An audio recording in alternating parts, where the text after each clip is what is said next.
નમસ્કાર મિત્રો, આજે આપણે ગુજરાતના અમદાવાદ જિલ્લાના દસકોઈ તાલુકામાં આવેલા એક એવા પવિત્ર ધામની મુલાકાત લઈશું જ્યાં દર પૂનમે લાખો હરિભક્તો દર્શન માટે ઉમટી પડે છે। આ છે જેતલપુર શ્રી સ્વામિનારાયણ મંદિર। આ મંદિર માત્ર એક ધાર્મિક સ્થળ નથી, પરંતુ ભગવાન શ્રી સ્વામિનારાયણના જીવન સાથે જોડાયેલી અનેક દિવ્ય અને ઐતિહાસિક ઘટનાઓનું સાક્ષી છે। તો ચાલો જાણીએ આ પવિત્ર ધામનો ઇતિહાસ, મહિમા અને વિશેષતાઓ। અમદાવાદ શહેરથી અંદાજે 17 કિલોમીટરના અંતરે નેશનલ હાઈવે 48 નજીક આવેલું આ મંદિર ભગવાન શ્રી સ્વામિનારાયણ દ્વારા સ્થાપિત 9 પ્રસાદી મંદિરોમાંના 5મા ક્રમે આવે છે। એટલે કે આ મંદિરની સ્થાપના ખુદ ભગવાન શ્રી સ્વામિનારાયણે કરી હતી। ભગવાન શ્રી સ્વામિનારાયણે પોતાના પવિત્ર હસ્તે અહીં રેવતી, બળદેવજી અને હરિકૃષ્ણ મહારાજની પ્રાણ પ્રતિષ્ઠા કરી હતી। તેથી આ મંદિર સ્વામિનારાયણ સંપ્રદાયમાં અત્યંત વિશેષ સ્થાન ધરાવે છે।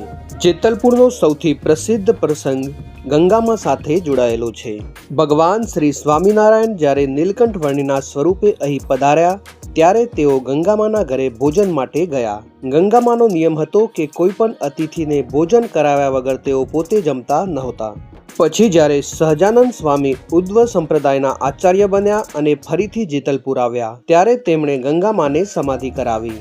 સમાધિમાં ગંગામાએ અક્ષરધામમાં રામાનંદ સ્વામીને શ્રી સ્વામિનારાયણ ભગવાનની સેવા કરતા જોયા। તે ક્ષણથી તેમને શ્રી હરિના સર્વોપરી સ્વરૂપે અડગ નિશ્ચય થયો। ત્યારબાદ ગંગામાએ પોતાનું સમગ્ર જીવન ભગવાન શ્રી હરિની સેવા અને ભક્તિમાં સમર્પિત કરી દીધું। કહેવાય છે કે ગંગામાના હાથની રસોઈની પ્રશંસા ભગવાન શ્રી હરિ પોતે કરતા હતા। ઈસવીસન 1809માં ભગવાન શ્રી સ્વામિનારાયણે જેતલપુરમાં પ્રથમ અહિંસક મહાયજ્ઞનું આયોજન કર્યું હતું। આજે પણ તેની યજ્ઞ પીઠિકા અને છત્રી મંદિર પરિસરમાં જોવા મળે છે।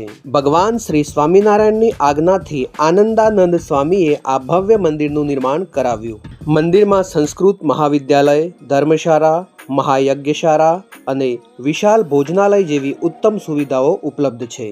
આજે જેતલપુર સ્વામિનારાયણ મંદિર સમગ્ર ગુજરાતના અતિ મહત્વના તીર્થસ્થાનોમાં એક છે। દરેક પૂનમે અંદાજે 2 લાખથી વધુ હરિભક્તો અહીં દર્શન માટે આવે છે।